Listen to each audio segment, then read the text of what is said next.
सर्वसाधारणपणे शिक्षण कसं झालं? शिक्षण मी माझं पहिलं तर 4थीपर्यंत इथं कुठे? JP शाळेत झालेलं आहे. त्यानंतर मी 2 वर्ष आळेफाट्याला होतो.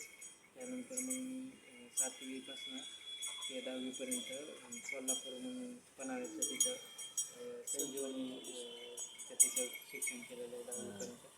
त्यानंतर 11वी-12वीचं शिक्षण मी पुण्यामधून केलं वात्सल्य कॉलेजला, आणि क्लासेस वगैरे होते, माझी अकॅडमी होती, तिथून मी नीटची तयारी करत होतो. त्यानंतर मी नीटची परीक्षा दिली, पण त्याच्यात काय असा मला पाहिजे असा स्कोर आला नाही. त्याच्यामुळे मी निर्णय घेतला की बाहेरच्या देशात बेटर राहील, पैसे थोडेफार जास्त जातील किंवा हे होईल. मी निर्णय घेऊन बाहेरच्या देशात ॲडमिशन घेतलं. फिलिपिन्सचा देश मला योग्य वाटला. तिथं मी रिझल्ट वगैरे पाहिला, FMGचा पासिंग पर्सेंटाईल वगैरे चांगली बेटर वाटली बाकीच्या कॉलेजपेक्षा, रशिया जॉर्जिया त्याच्यापेक्षा. मी ते निर्णय घेतला आणि मी डायरेक्ट ॲडमिशन फायनल केलं.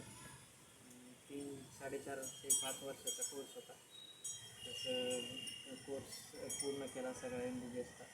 त्याच्यानंतर मग आपली तिकडनं आल्यानंतर आपल्याला एक एक्झाम दिली जाते, जी की आपली सेंट्रल गव्हर्नमेंट घेते. त्याचं FMG घेतली जाते का, तर त्याच्यासाठी आपल्याला लायसनचा परवाना भेटेल आणि आपण इथं इंडियामध्ये प्रॅक्टिस करू शकतो.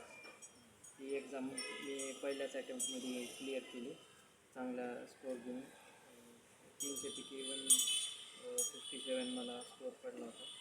नंतर मग त्यानंतर आता मी थोडं व्हेरिफिकेशन असणार माझं दिल्लीमध्ये डिग्रीचं किंवा पासिंग आता झालेलं एक्झाम सर्टिफिकेट घेण्यासाठी मला दिल्लीला जावे लागणार आहे. 12 ऑगस्टला त्याची डेट आहे. त्याच्यानंतर मी 1 वर्ष इंटर्नशिप करणार गव्हर्नमेंट कॉलेजला किंवा प्रायव्हेटला, जे आपलं महाराष्ट्र मेडिकल काउन्सिल आपल्याला जिथं अलॉट करून तिथं करणार मी. त्यानंतर मग काय असेल ते नीट PGची तयारी, लगेच 6 महिन्यात नीट PGची तयारी करणार. म्हणजे काय पुढं ध्येय आपलं MD मेडिसिन करण्याचं, जे काय असेल ते करणार आता पुढं. याचं श्रेय कोणाला देशील? म्हणजे हे सगळं श्रेय मी आईवडिलांना, कारण की त्यांच्या आशीर्वादाने, त्यांच्या कष्टाच्या पैशाने वगैरे सगळं त्यांचा सपोर्ट जर नसता तर हे शक्य नाही. आणि याच्यामधले गुरु कोण आहेत?